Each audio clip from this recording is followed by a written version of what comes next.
I want to get rid of the graph editor now, I can just grab it and kind of slide it over to the side where I can easily pull it back out for reference again. Or if I just am done with that window, I can come down here to the corner and you see the crosshairs, click and drag to the left, and you'll notice that you get this arrow in here, and that arrow is saying I'm going to shut that window. Boom, it's gone. I'm going to scroll to come out a little bit from my camera view. It's time to render this, and remember we talked about earlier we had shut off our light, so I'm going to turn my light back on, and I'm going to come over here into rendered preview and press play.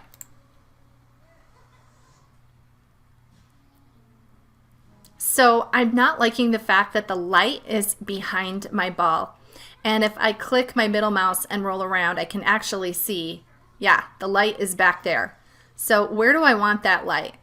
Well, I think I want it to be in front a little bit, right? I want to have some shadows casting on the wall. So I'm going to click on the light and I will grab the transform tools. Well, I think I need to stop my animation, first of all. I'm not going to be able to move it until I do that. So I've got my transform tools. All right, remember the arrows allow you to slide it. So I'm going to slide it along the Y, and I'll probably slide it a little bit over here so that's more in the middle of my scene and not so far off to the side. I'm going to hit my 1 so that I'm in front view again, and then middle mouse just a touch to get kind of back. Oh, there's my view. I can hit 0 actually, and that'll bring me back into my camera view. So let's go into the render preview again, ding, and press play and see what the lighting looks like. Oh look, it's got a really awesome shadow on the wall. Didn't quite do it justice though, so I need to do a little more work.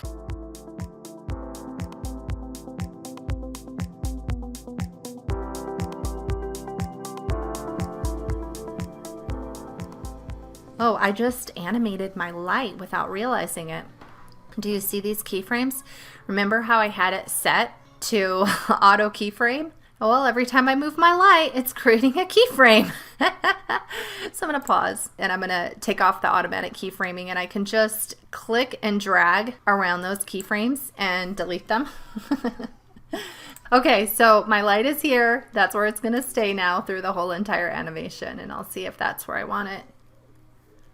I like it right there at the beginning. That works out pretty well, but I think my light is a little too far back now because it's not as bright. Let's see, 0 for camera. Let's try it again.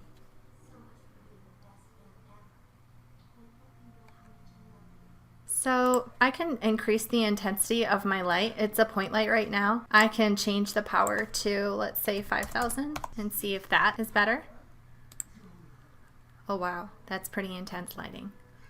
I'm going to grab my camera. Now I can animate my camera. I'm going to bring this back here to my start point, and there's a point where that light is over here off of the camera. So let's make sure the camera is selected. I'm going to hit G and I'm going to move it over a little bit so I have that whole shadow in there. And if I do GX, then it'll stay along the X-axis. I'm going to go ahead and drop it there, and I will insert a Locrote scale keyframe of my camera. As it goes over here, I can have my camera follow it a little bit. Make sure that you have your camera selected. I'm going to hit G and I'm going to hit my middle mouse button, drop it there, insert Locrote scale. It's going to end over here, so I'm going to want my camera to be over there. So I'm going to go GX and slide it over there, drop it, insert location rotation scale.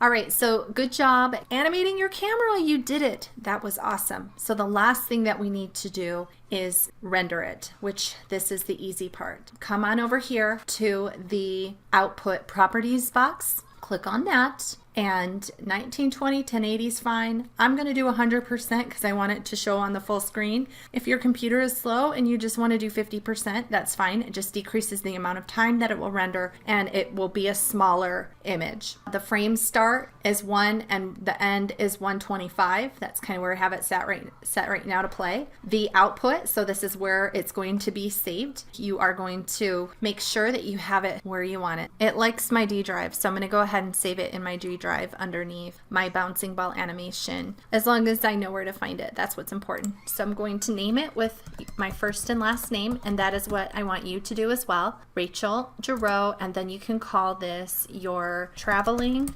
bouncing ball with squash and stretch. And then click accept. You're not saving it as a ping. You are saving it as FFmpeg video on the far right. So click there. The last thing that we need to do is come up here to the render menu at the very top left. Click render animation. You'll notice that it will show the frames as they're being animated. I'm gonna grab my snipping tool. I'll take a screenshot. Ding. All right, save as traveling bouncing ball screenshot of render. It's finished. I'm going to close this out and I'll open up my files. This is it over here, Rachel Giroux, traveling bouncing ball.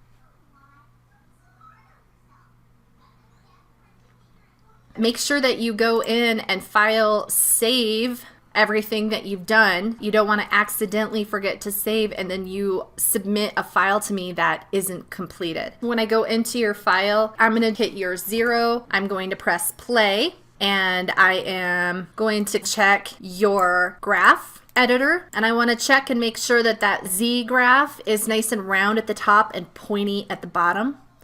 We don't want it to look like an ice cream scoop. If you have a curve at the bottom, then the ball's going to scoop like an ice cream scooper, and that's not what we want. I'm also going to be looking at your individual keyframes, and I will look and make sure that you have your squash and your stretch and that you slowed it down at the top. And I'd like you to animate your camera and make sure that your lighting is giving you great shadows, great cast shadows. I'll be looking for evidence of all of those things when I open your Blender file. And of course, the animation should look awesome. Good job.